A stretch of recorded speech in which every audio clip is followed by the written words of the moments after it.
everything. Oh yeah, and every other day their website's down. Yeah, I'm just so... I checked on the sagas like 3 or 4 days ago, and they're like, "Oh, you haven't had any submissions in the last 8 months." I'm like, "What the fuck? Are you kidding me?" Wow. Yeah, it's insane. Really? I haven't, huh? Oh, okay. Okay. All right, welcome back, traders. Been a while. We are back. Everything's late. Nobody dies. Episode 53. Lucky 53. We're on summer schedule, so had a couple weeks off there, and then next week, you're going to be gallivanting. I'll be out of town. It's a new format, not a musical. Right. I must have misunderstood. I'm sorry. We could do that musical thing. We could, yeah.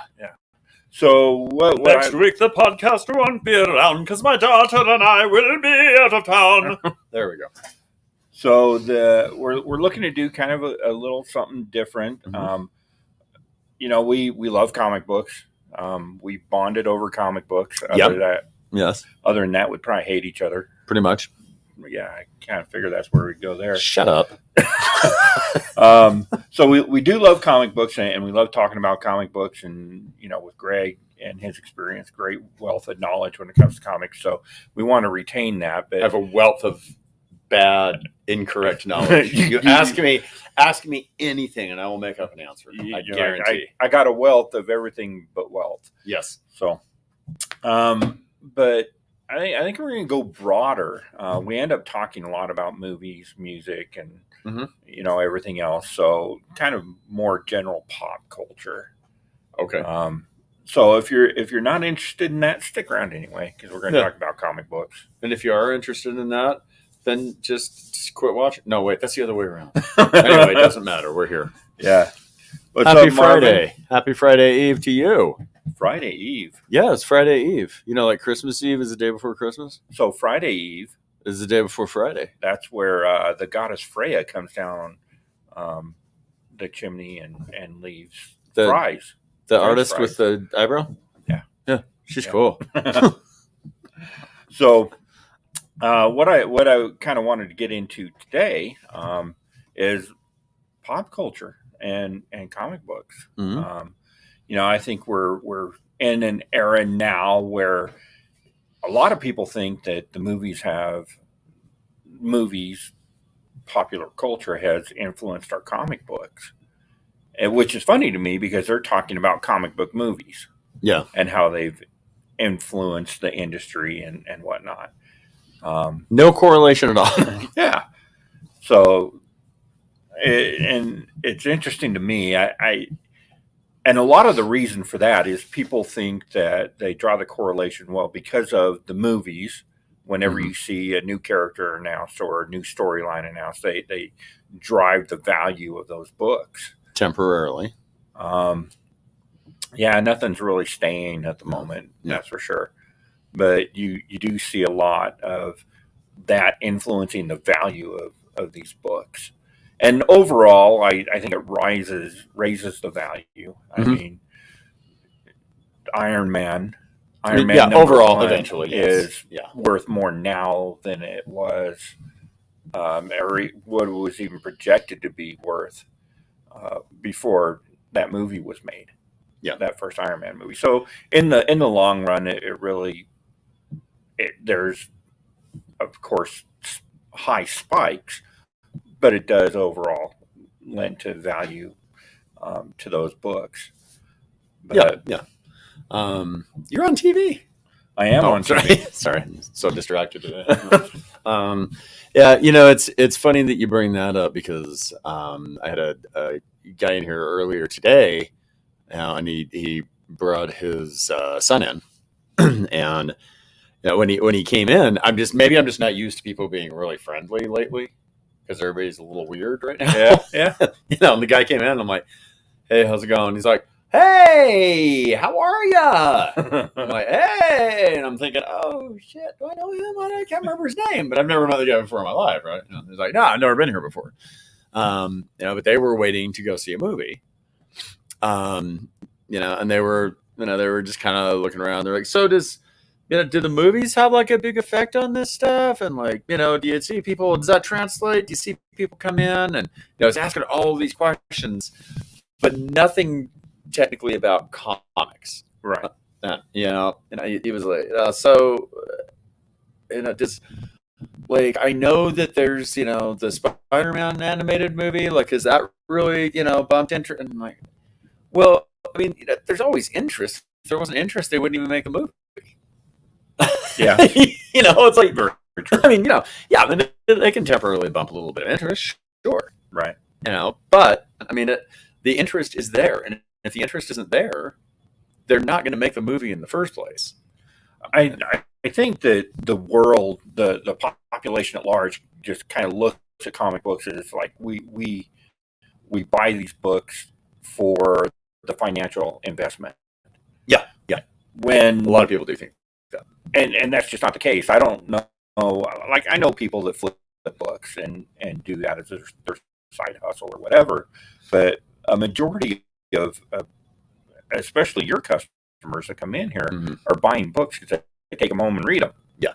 I spent a couple hours with our good buddy Jesse the other day or yesterday, mm-hmm.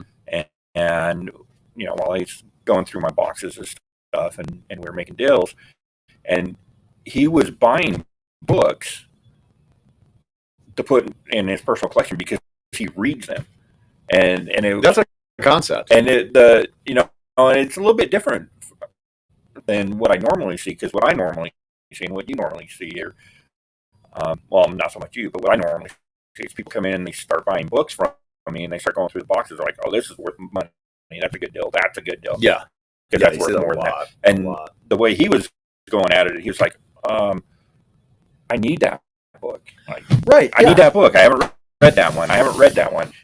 And I'm like, well, there's this one, and this one is worth, $30. And like, yeah, but I don't read that title. This one's worth $7. Hey, Beck, will you put this up on the shelf, please? Yes. I just realized that I left this sitting here yesterday. We should have really put that up. Yeah, that is really cool. Sirens of the City. Sirens of the City. Ba-ba-ba. Thank you. Just doing a little work while I'm here at work. Speaking of work, yeah, man, this is cool. Weird work. Yeah. Haven't even heard of that one. It's really cool. Shaky Kane does the art, and it's like totally madness, nuts, cool. It's very Shaky Kane is like if Mike Allred did just a little bit of cocaine. That's kind of what it's kind of what this would look like. It's madness, and it's so cool. It is really good. I was just really happy that had come out. I like that. We've gotten a lot of weird stuff like that. Xeno is another weird one. There's been a lot of weird stuff lately. And I feel like we we start talking about everything and saying, okay, we're going to do pop culture. Now I'm talking about comics more than I have probably in the last month. But and I think this is kind of one of those. I want to say it's almost like a Wild West situation right now. The comics industry is, and we've regressed in some ways and progressed in others, right? And so it's like what we were talking about earlier is everything is such a corporate mentality, and that's Marvel and DC obviously being owned by Disney and AT&T, right? Yeah, okay, there's just got to be corporate, right? But Boom is partially owned by Fox. Yeah, and they bought a stake in them, so they've definitely gotten out of that indie territory, right? Sure. They'll still give some indie creators, a couple indie creators, it seems maybe a chance here and there, but a lot of it's licensed or James Tynion stuff or something like that. It's going to be a big book. It's going to be once you start collaborating with Keanu Reeves on a comic book, I'm sorry, you're no longer a little indie company. Right. It's just, no, sorry. Or making books, going into releasing a book with the thought of that's going to be a movie down the road. Yeah.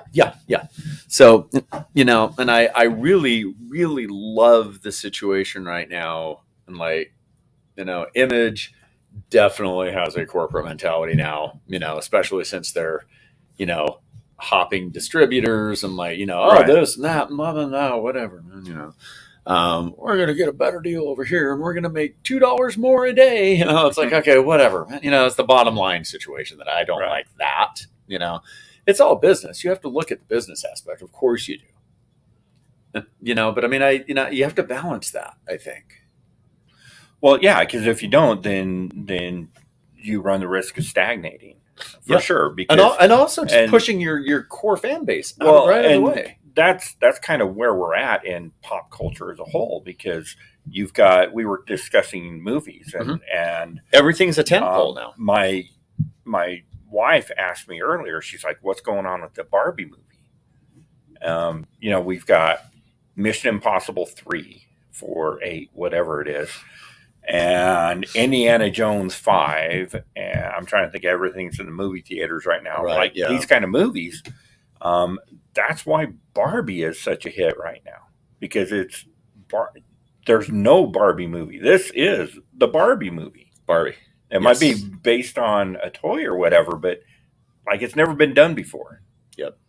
And I think that's why that's being so successful. That's why indie comics are doing so well. Yes. Because they're not doing the 15th rehash of death metal. They're not doing, the next Clone Saga. And that is kind of where I'm going with that. I mean, Image's weird indie stuff is really dwindling. But when you see something like this, like Weird Work, I'm like, okay, good. All right, cool. I like that. It's Xeno, Oni is doing a lot of cool creator-owned independent stuff right now. Vault and Scout are still doing some really good stuff. I mean, it's almost like they're trying to find their footing against these corporate monsters, right? And as they're doing that, they're creating some good shit. Well, and I'm not too far. Like I do consider Image to be part of the big three. Mm-hmm. I do. But I'm not completely given up on Image yet, because they do come out with stuff like that. They do have, vinyl and stuff like that, plush coming out. Yeah, and I don't want to make it sound like I've given up on them, because I most certainly have not. They're still doing some really cool stuff, but it just makes stuff like this seem that much more special when it happens. Right. I can see that. It's like, the Radiant Black universe, which is really starting to suffer with sales right now, because there's 10 books or whatever the case may be, and people are like, all right, I'm over this shit, Greetings from the European Union. Greetings from the United States of America. I will be in the European Union next week. Next week? Yeah, maybe I'll see you there. Just small town, right? He's in the Netherlands, so I think that. I may pop up there. France has certain laws. Yeah, so that's.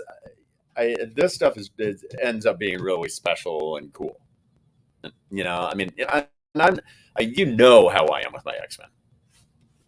Yeah, I love the X-Men. I got all the X-Men books. I got all the Wolverine books. I got all the blah blah blah blah blah. Right? I am so chocolate. God damn it! Oh, Finland. Finland.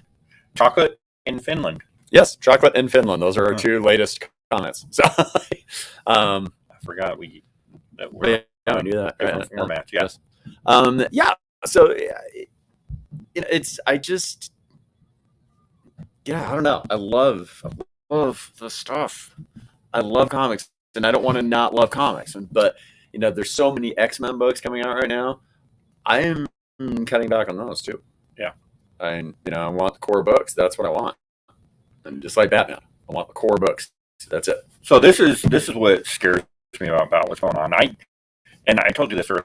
I haven't read a comic book in probably 3 or 4 weeks. It's been a while. Mm-hmm. Not even an old back issue or anything like that. I just haven't even picked one up and read it. Mm-hmm.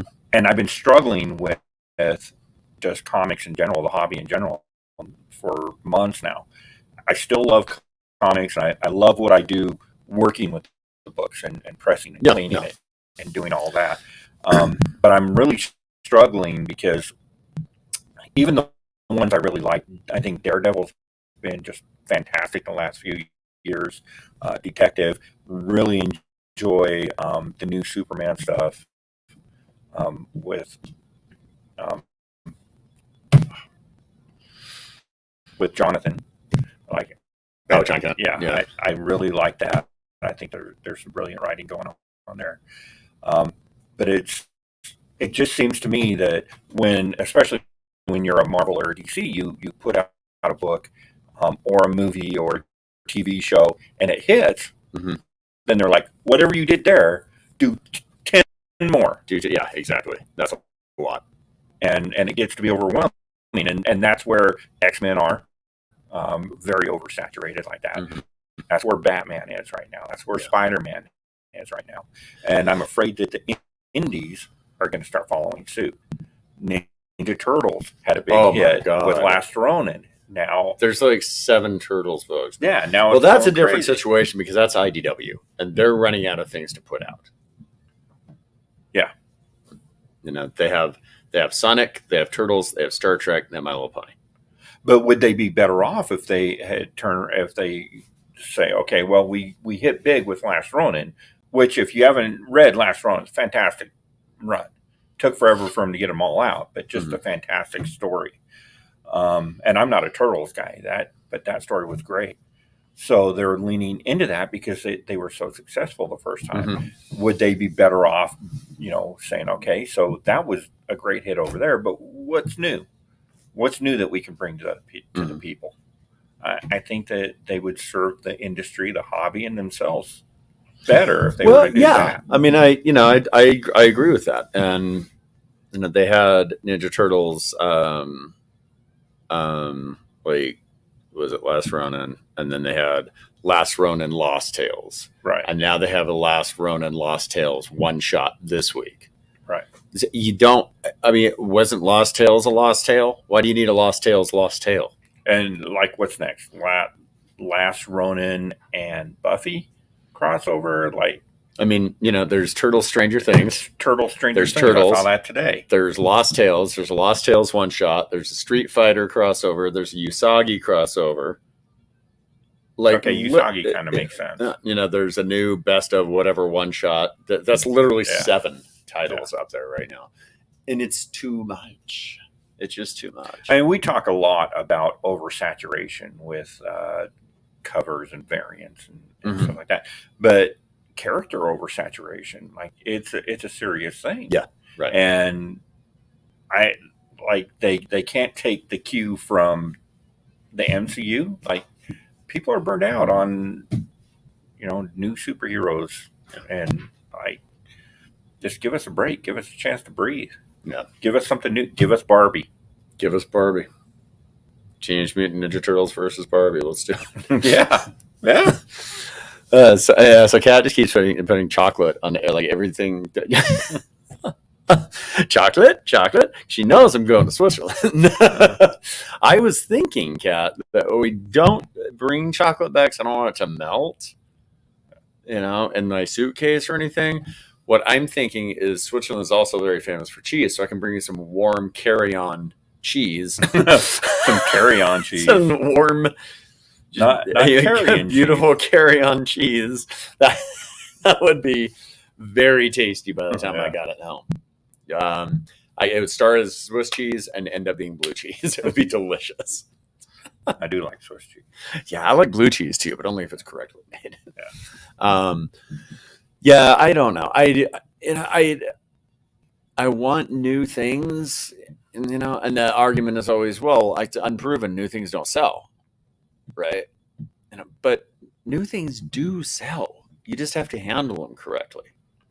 We were talking about Saga today. Saga was a new thing. Yeah. Something is killing the children was a new thing. The Walking Dead was a new thing. Yeah.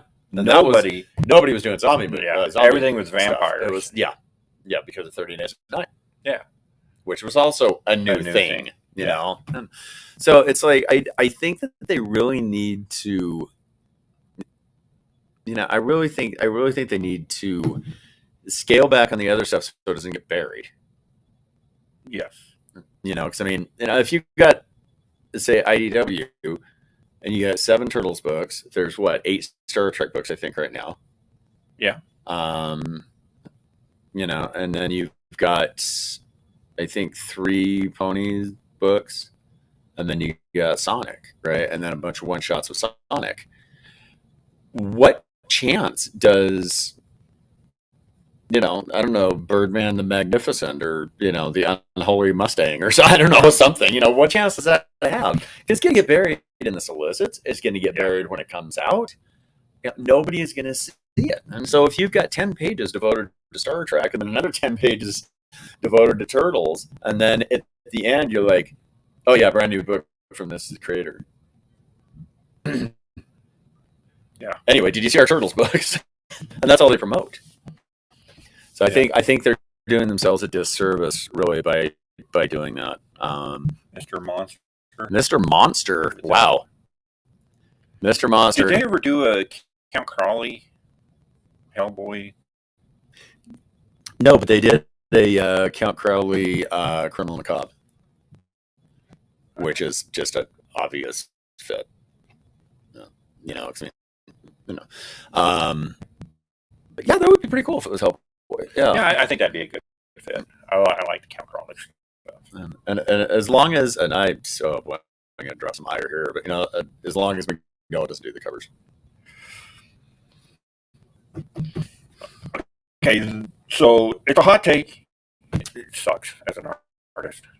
I love Hellboy, but he used to be great, but my problem now with him is he's gotten, and I don't want to even compare, he's 10 times the artist Frank Miller is, but he's done the same thing that Frank Miller does. He's taken the easy way out on everything. Everything's the same composition, the same pose, the same everything. Mignola used to be, look at the Cosmic Odyssey that he did for DC. Super cool. I think the old classic X-Men covers he did were pretty cool. They weren't like, I don't know if I'd want to see them in a full book, but it was really cool and eye-catching and different. His early Hellboy stuff was really neat. I think he relies too much on exactly, he's got that whatever looks like a mountain or something, right? Right. And then it's got somebody standing like this holding something. Right. And then it's got somebody behind him looking the other way, and it's got a whole bunch of skulls and skeletons and bones. And then that's his cover. It doesn't matter what it is. It's exactly the same stuff now. And I would love to see him get back to how it used to be. I'm not a real big fan of his use of color. He uses like 3 colors. Well, yeah. And it's all dark and muted. Yeah, that's true. It doesn't really work for me. It's kind of like Francavilla. If you see a cover, that's orange, blue, or the combination therein, then it's a Francavilla cover. And I think that gimmicks like that, and I do believe that that's just a gimmick, because I've seen him do interiors that that have a full range of color and have better detail, and like a lot of Mignola's interior work is better than what he puts on covers. Oh yeah, definitely. Like his covers aren't like John Carter of Mars bad, but they're close. They're close. Never gonna get away from that, are you? It's such a horrible book. And it's made even worse because I'm going through all of my books and organizing them, and I got that like Marvel run of John Carter's of Mars. Mm-hmm. And that artwork was so fantastic. I got a run of that. Great book. I just got a run of that. Such a great book. Yeah. So when I say I don't want to see Mignola's covers, I don't mean I don't like his art. I don't mean he's not good. I just think he's regressed.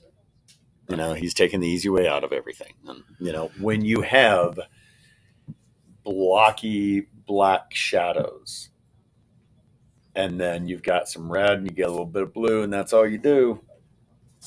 Yeah. It's got to change. I want to get him back to, but that's the thing. He doesn't need to.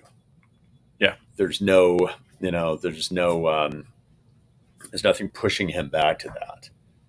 It's just, oh well, here he is again, and here's however many thousands of dollars to the same cover for Master Well, of the and that's Universe. going right back to what you were saying earlier. That's the corporate mentality. Yeah. Yep. And a lot of these artists are starting to show that. They're getting it. They A lot of understand them it. are. What's up, Two Gun Pedro? Oh, Pew, pew. that was cute. Pew, pew. You got to do that. Tommy says we must not confuse these new John Carter covers with no. You cannot. You cannot confuse. There's them. no way So to horrible. confuse us. I don't think you can. But it's funny because in this day and age, when an artist hit, it's like a musician or a sports star when they hit. Yeah. They become so popular and wealthy comparatively overnight that they just kind of lose track of what they're doing, and you see their work just kind of slip from it. Yeah. It's not like, Jack Kirby stayed consistent his entire career, because Jack Kirby was never a rock star. Yeah. Like, we look back now and we say, oh yeah, Kirby's the GOAT, He's a god. But the reality is Jack Kirby was never a rock star. No. Stan Lee, who was the rock star, got that rock star mentality, and towards the end of his career, signing everything, showing up on everything that he could. Yeah. He wasn't Stan Lee towards the end there. So, the interesting thing about Stan Lee is I would argue that he was never a great writer. No. I don't think he was ever a great writer.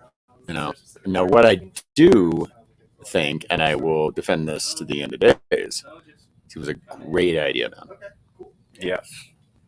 And that, it's kind of to me like Robert Kirkman. Yeah. Great ideas. The execution is not always right on. I'd say a good place to start.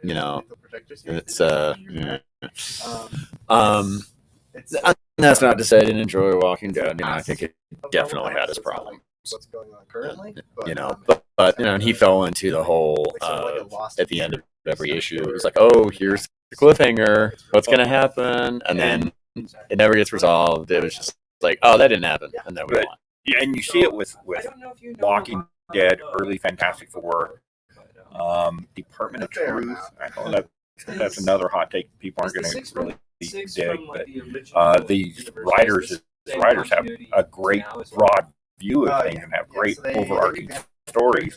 But when you get down to the panels, the dialogue doesn't fit right, and it doesn't really have a great flow. Yeah. But the overall arching ideas are fantastic. I would probably disagree with Department of Truth. I think that's a pretty strong book. Then again, I'm way behind on this. I could have gone down. I think they're as a broader story. I think it's fantastic what they get into, but I just think that the writing is rushed and. Well, and it probably is, and because he was doing like 6 books at that point. That's true. And he was doing his newsletter books, or I don't know, whatever the crap that was. The Substacks, Oh yeah. And or I don't know, whatever it was. And it's nothing against Tinian as a writer. Mm-hmm. But was it The House on the Lake? Yeah, Nice House on the Left. I keep on really say great. Last House on the Left. I say Nice House on the Left. But that's a lot. I mean, the writing in that's brilliant. His work on great. Batman was fantastic. Yeah. So. And it's, I do think that they take too much on when they become big, and that's kind of that. Yeah, what you were saying with with music and with everything. And this is going to sound very strange for me to say, but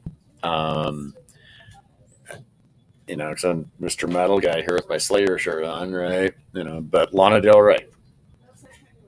Yeah. I achieved that Norman Rockwell album, which I thought was brilliant, so good.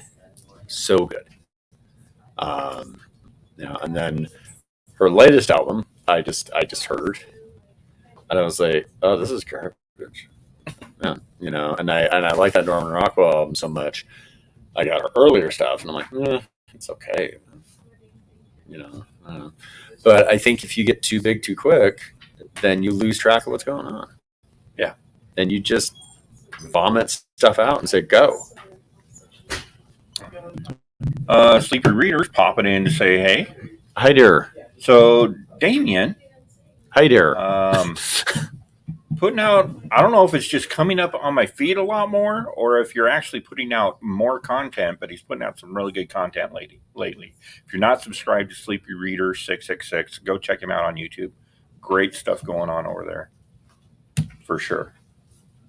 Sleep Reader 666. It's my OnlyFans ID. Crap. No, Sleepy Reader 666 is actually just kind of my life. Yeah. I'm sleepy. I read a lot. And... Yeah, he's a great guy. Supports everybody. Cool. Awesome. Yeah, and I think that rock star mentality. I mean, we talk a lot and we discuss the corporate mentality kind of really hurting comic books, and I think it's hurting pop culture. Oversaturation is really hurting pop culture. Everything from comic books to toys.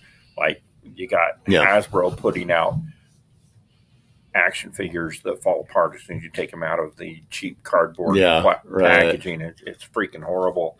It's hurting games, Magic the Gathering and Dungeons and Dragons, movies. We've talked about that, but I do think that oversaturation. You start making people into rock stars, and then you get them running off with each other's wives, and damaging customer books and stuff like that. That hurts overall. I mean, that's why I think that's a major contributing factor to where we're at, where the crash that we have experienced this year in the hobby. I think that two good examples of, I believe, how to do it. Invincible, because it takes a little while between seasons. They have not put out, prequels and sequels and one shots and redos and blah blah blah blah blah. They have reprinted the first issue, and they've put different versions of the trades and stuff out to be more accessible, which is a great idea. Yeah, it's great. It's perfect. Yeah. And The Boys, they did one miniseries, which actually pertained to the original. It wasn't just a cash grab. It was a good story. You've got a little while in between the seasons. You got some filler stuff in the middle there to satiate us for a little bit until the next season comes out. You don't see The Boys' Marvelous Adventures of Huey. You don't see whatever happened to Frenchie. You don't see the female troubles, or I don't know, anything that they could be doing. Right. And again, with Invincible, you don't see a book about Mark's cousin that found out. You know what I mean? You just don't see the stuff. And I really enjoy that. I think that's a good way to do it. I keep saying, I loved Star Wars when I got one movie every 3 or 4 years. Right. You start putting a movie out every Christmas, and then 13 different TV series and 20 comics titles, and I don't love it anymore. Yeah. There's nothing special about it anymore. And granted, some of those comics have been really good. Some of the movies, some of the series have been really good. But I don't get excited about it anymore because it's literally it's an avalanche of content. It's too much. And that's part of why, people will come in and they'll be like, oh, then do you think the writer's strike is going to affect? I'm like, oh, God, I forgot that was going on. Yeah. The writer's strike and the actor's strike. I think a lot of people don't care. They don't care about the strike. Well, there's so much, there's bad information going around about it, and we don't know what in the crap really they're striking for. It's like the UPS strike. We don't know what they're striking for exactly. Well, and it's hard to really get all wound up in a writer strike and an actor strike when they haven't put out anything you've been interested in seeing. Yeah, Like, I mean, right now, the wife and I are watching Young Indiana Jones Chronicles from 1992 or whatever. Like, we're not watching new stuff because there's nothing new that's been put out that's really been of interest. Yeah, I mean, and I'm watching a lot of newer stuff that I'm really enjoying. But my I guess my point is I forget that there's even any kind of strike going on because there's so much out there already. Right. That it's just filling in the gaps of what's not coming out. Again, avalanche of stuff that has come out in the last couple of years. And then you start looking at the writer's strike, and you start looking at the actor strike, and you start looking at the UPS strike, and you start looking at all this stuff. It's like, oh God, if you do research, they got some points. There is a good reason for this stuff. Yeah. But when you get to the point where it's like, they're striking, and they said, all I heard is there's a charity for actors affected by the strike. Yeah. Which to me, it just makes me mad. And I'm like, well, what about me? I like a charity too. But they're talking about the other actors, because like 75% of the actors don't even get insurance because through the Screen Actors Guild you have to make $26,000 a year.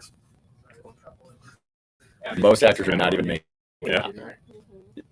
So it's like, I kind of understand the big actors out there striking and showing solidarity. Well, then cut your $40 million paycheck by 25%. I'm sure you'll be okay.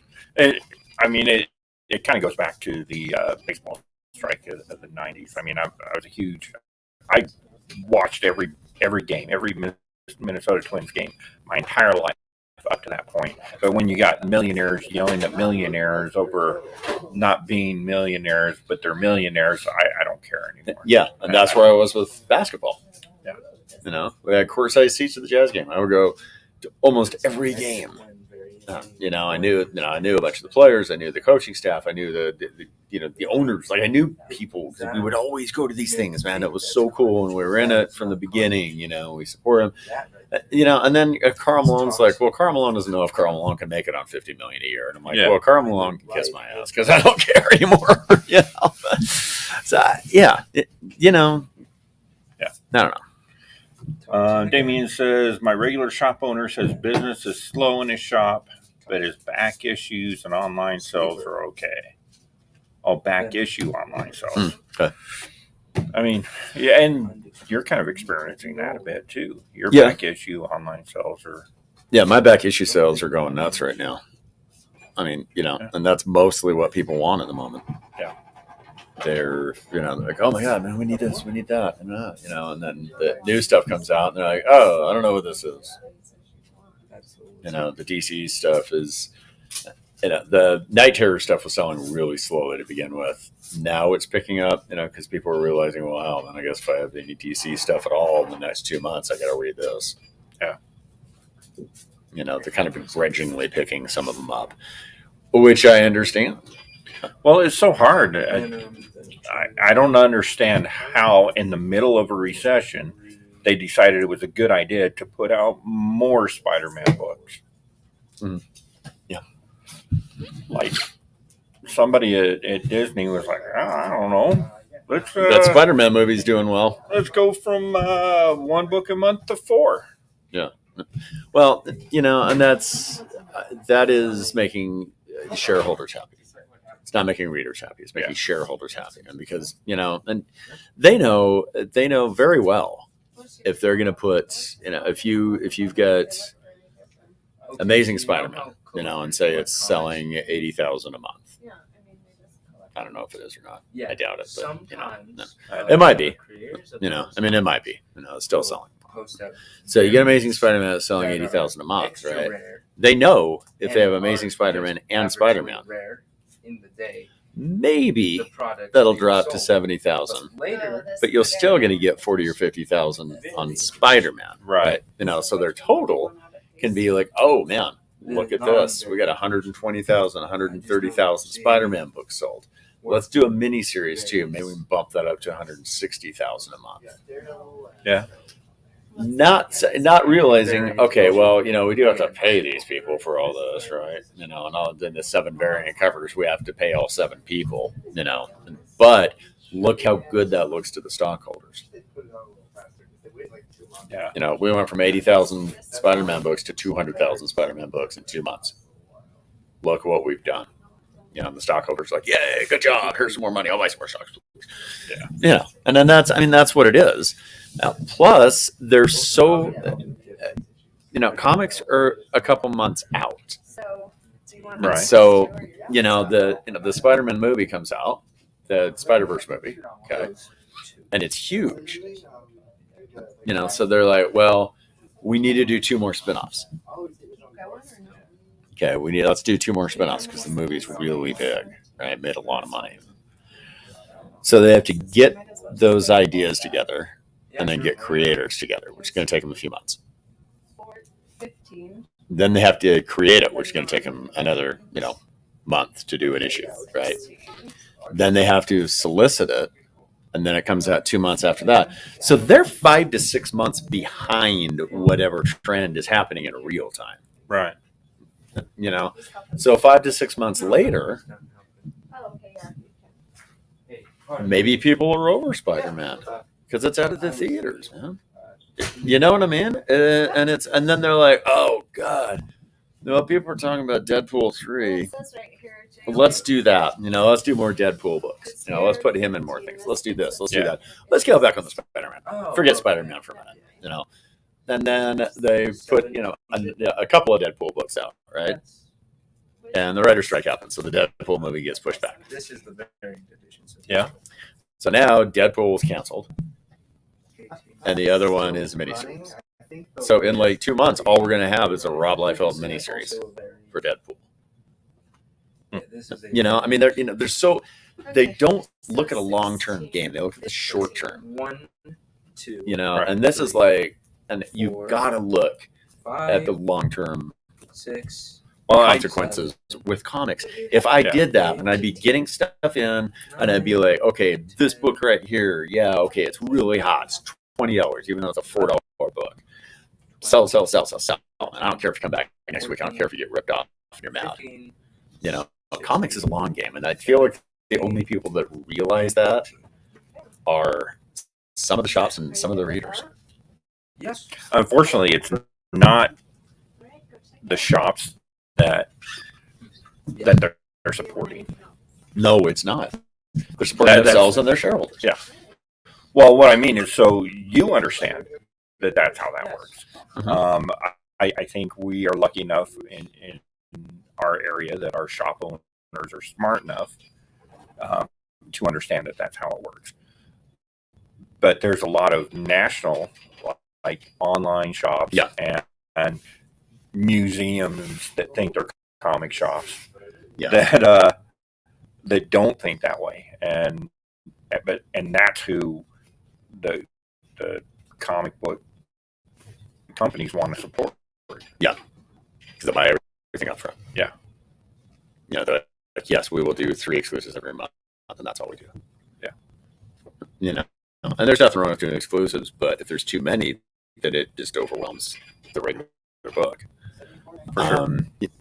And it's, granted, I don't know that much about comic books. I've only been in the business for 20 years.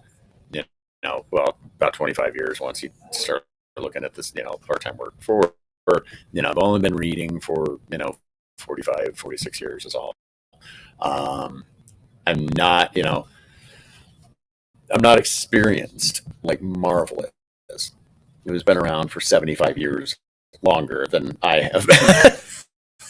Wouldn't you think they would know it? Why do I know this? And they don't. Well, the interesting thing there is you have to look at who's running those companies. How long have they been reading comics? Well, that is true. And most people don't even have. Like anybody that reads comic books on their boards or running their companies. Most of these publishers. Chris says it feels like 100 years. That's exactly what my wife says to me almost every day. Yeah. Hi, Chris. Oh, that is an interesting. I would be really interested to know how many comic book people they have running these companies. Now, I know you go to Image. Todd McFarlane has a nice collection, and he buys, and he reads, and like he's into books. I assume that Jim Lee is into I don't all know. that. I don't No, know and how I don't much. even know if he still even reads comics. I don't know if he even works at DC anymore. To be honest Well, with you, that's true. I mean, they haven't trotted him out for a while. it's been a little while now. They typically Now bring that him I out said like their that. own little Stan Lee, and trot him out. And they're like, "Look, Yeah. Jim Lee's going to say something. Like it's a hostage video." He's like, "Oh, we got all these great things coming up from the convention." Well, and that's exactly what Damien's saying here. It's that lack of institutional memory. He says, I think all that Yep. knowledge is gone. Yep. And I think it is. I mean, and a perfect example of that, going back to Star Wars, is I don't think Kathleen Kennedy's ever seen a Star Wars movie. Like, let's be honest. Probably not. Like, everything that she's had a hand in developing has been a turd. And I would respectfully disagree. I've enjoyed them. I don't But here's why I've enjoyed it. Okay. Again, I haven't seen anything for a little bit, and because it's too much, right? But the movies, I even enjoyed the movies, man. You know why? Because they're supposed to be goofy fun. And, that's all I'm looking for, man. I'm looking for spaceships, lightsaber fights. Somebody at some point every hour and a half or so saying they have a bad feeling about something. A funny little Wookiee thing.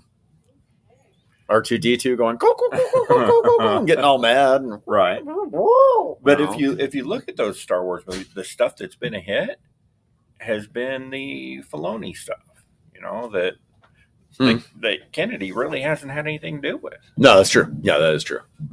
But I mean, even so, I do think that they're popcorn entertainment, and they always have been popcorn entertainment. And I think that the biggest problem with the movies has been the extended universe. You've gotten very talented writers, very talented people, doing novels, doing, comics that tie into things like that, the Clone Wars cartoon, that kind of stuff. And that's when you start exploring the mythos of the space conflicts there, and that's when you start getting people in there that actually don't really care about building a universe. And look at the first three movies. Look at George Lucas. It's like, let's do a Death Star. Okay, cool. I'll blow up. How about a Death Star? Okay. How about if we start building another Death Star? It's like, dude, it's the same idea, man. And people complain about the first new Star Wars movie being a remake of A New Hope, which, yeah, sure, kind of is. Yeah. You know what I mean? Or Star Wars, as I like to refer to it, since that's what it's named, since, and yeah, sure, it's kind of the same movie. Of course it is. But, they're all the same movie.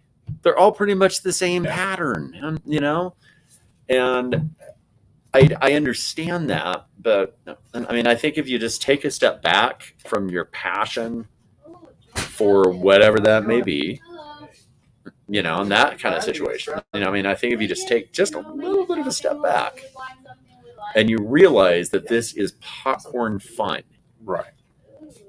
And and people argue like, well, Luke Skywalker never would have done that. Well, look, it doesn't matter. It's funny because a lot of my,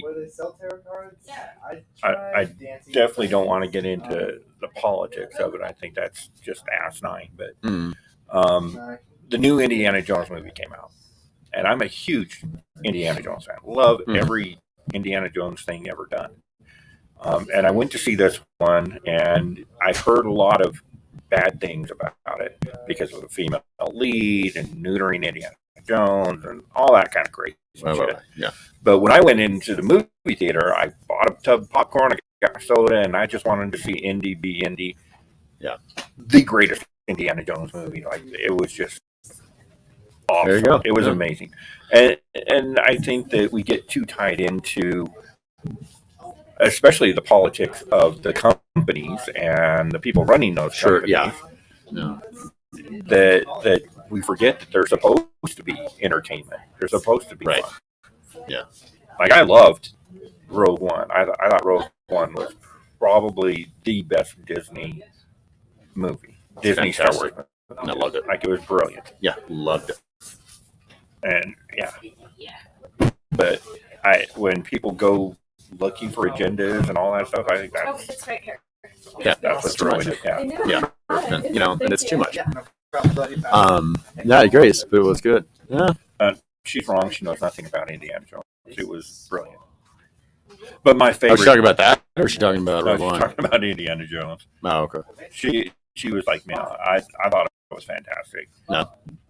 To me, the best Indiana Jones movie, my favorite Indiana Jones movie is Temple of Doom, when dude starts ripping hearts out of people. So I think that was yeah, man. That and the Sean Connery one. everybody likes that Yeah. one No, the most. I love that movie, man. It was so much fun. That's like number 4 for me. Really? Yeah, I mean they're all fantastic, but that's number 4. So for you, this is the greatest. Kingdom of the Skull, which is the crystals, is the second No, best in the that's world. the man. worst. And then Oh, you've man. got the Sean Connery one, and then you've got the heart ripping one, and then the Raiders of the Lost Ark No. one is probably the worst. Am I right? Raiders. That's like that's like Phantom Menace, the best Star Wars movie. Attack of the Clones, or whatever it is, the Clones is the second best. Like, oh god, they're blowing up here. Everybody loves The Last Crusade. No, Last Crusade is so fun. See, Tommy agrees with me. Yeah. Okay, I don't know if that means he agrees with me, but Temple of Doom Temple of heart. Doom was fantastic. Temple of Doom I heart. love that one. Yes, they did put the heart because of that. Okay. I really liked Crystal Skull. I never saw it. I like it a lot more than other people did, but that's because I kind of did a deep dive into it and watched some interviews with Lucas and the reason he did the way he did. Mm-hmm. But basically, it was the first 3 movies were Indiana Jones in the 50s or whatever, or 40s, 30s and 40s, when it was supposed to be that like Tarzan type mystical jungle adventure type thing. Yeah. And then in the 60s, when Crystal Skull was supposed to be, they were fighting Russians and science fiction, and it was a reflection of what was actually going on during those time periods. I mean, that makes sense. And if you look at it watch the movie and look at it through that lens, it takes on a whole different. And the new one takes place in the future because Indiana Jones is like 137 now. He pulled it off. Did he really? So good. No, that's good. That's good. No, that's good. Like the special effects were on point. The practical effects were perfect. Like, Beck's chiming in. You be quiet. Keep walking. Okay. No, I mean, I've really actually heard that people are kind of digging it. yeah, it was fun. It was fun. Yeah. I was a little put off by the fact that they got rid of Mutt and had the new female in there or whatever. But I get it. I mean, Shia LaBeouf is. I'm sure he's a great guy. I don't know he's not. him. I like the stuff that No, he's not. that I've seen him in, but He's terrible. he's problematic. So you don't want him holding up your franchise. I get that. Mhm. And the young lady that took his place, I can't remember her name, but she was amazing in this movie. Like, she just did a fantastic job. I would watch an Indiana Jones universe movie starring her all day long. Like, it was a lot of fun. I mean, that's a lot of the complaints that I heard about the new James Bond movie too, though, or the newest James Bond movie. It's not new anymore, but and it's like, oh, the female lead, and then he's not cool. He doesn't just sleep with everybody and smack women anymore. It's like, well, good. Yeah. Okay, cool. I mean, I'm an old James Bond. Hey, man, I love them all. Even though they're terrible with Grace Jones and That was awful. If You Do a Kill. Yeah. It's terrible, man. Okay, If You Do a Kill, I watched I watched it. The first time I saw it, I was in San Francisco, Okay. which is where it took place. Yeah. Okay. The second time I saw it was on an airplane to Paris, which is where the other half of Right, it took right, place. So, right. I mean, I was like, okay, cool. That was fun All because right, of that. sweetheart, we're gonna binge watch James Bond movies next. Okay, darling. Little, You talking to me? Oh, okay, sorry. Yeah. I'm sorry. Little piece of James Bond trivia. One movie you cannot get streaming. Casino Royale. No, The original? Oh, you can't get that either. No. But I'm talking about like the main canon, MGM, Oh yeah. all that. Never Say Never Again. Oh yeah, because it's not in continuity, I guess. So because I got rid of my James Bond DVDs, and that's the one I had to keep because you can't stream it anymore. That's not canon. Yeah. Which it's not. I mean, the It's timeline not. of that is just a complete mess. Yeah, But, it was a disaster. But yeah, and that's I don't understand why people. I mean, we should do a show about that kind of stuff, the politics and movies and stuff. oh boy, I don't know if we should touch that or not. Kat says it could be the drug stalking. That was my favorite. I think she's talking about Crystal Skull. I think it is a drug stalking because she's like 6 comments behind. I'm waiting on James Bond that drives a Saab and has a Magnum 357. There you go. Dirty James. Dirty James. Come on now, make my day. Oh, sure. I was about to wrap up, and now all of a sudden everybody's like commenting. I know, right? Kingdom of the Crystal Skull. All right. Living Daylights. I love that movie, but it's not my favorite. No. All right. So, Moonraker. we Because every time you have a 74-year-old James Bond running around sleep with a 20-year-old, boy, that's cool. Those part where Jaws and the like little like short girl. Oh my God. Oh, that was so weird. Yeah. No. That was. And they start getting weird. Yeah, that was a movies, little. That was a little weird. Yeah, that was very strange. But you know what? And that's okay. That's like my memories as a kid. Because and nobody under 50 is probably gonna know what the hell I'm talking about here. So when we got our first VCR, it was a Beta machine, and it was like as big as a Saab thing. James Bond Saab, right? For those of you under 50, that's like a big Roku, is what. Oh my God, yeah. Okay, the big diamond boxes. Yeah. That's about what size it was. I'm not kidding you, man.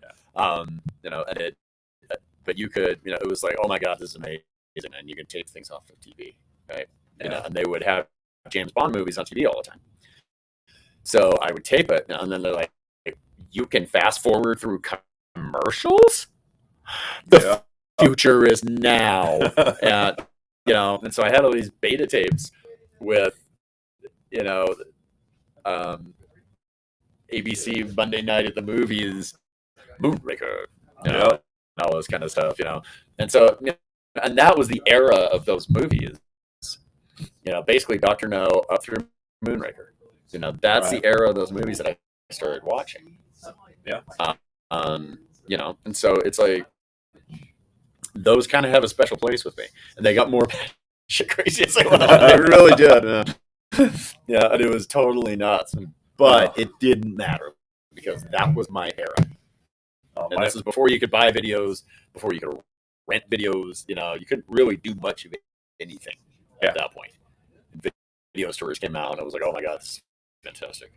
I can get any movie I want. Yeah, my first James Bond movie. I was reading James Bond before this, but my first James Bond movie was Live and Let Die. Mm-hmm. And it's like Great Guns N' Roses song.